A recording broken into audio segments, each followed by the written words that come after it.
साहबो सन रलिया वेख के कोई नू राजी इंज कह दे आते बहु नहीं काला पाओ नहीं चंगे नहीं जज्बाती फैसले आउंदे कर सटण दा फैसला ठाओ नहीं काला पाओ नहीं मता फरदे कदम जाग न देनी मेरे दिल दे तख्त तू लो नहीं काला पाओ नहीं सारी जिंदगी दर्द उठावना कहीं नू मेरी डाक तू जान के ढाओ नहीं काला पाओ नहीं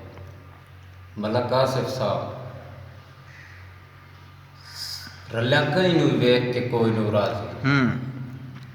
रलिया कहीं नू वेख के कोई नू राजी निखड़ेंदे मुल्क चला के कोई सोच हमेश नसीब होवी बख्तां दी शाही पोशा के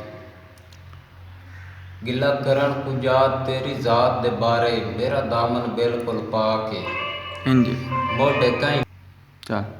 मोढे कहीं दियां सुन के लाई वसदा है चौखा सुने दर्द कजा के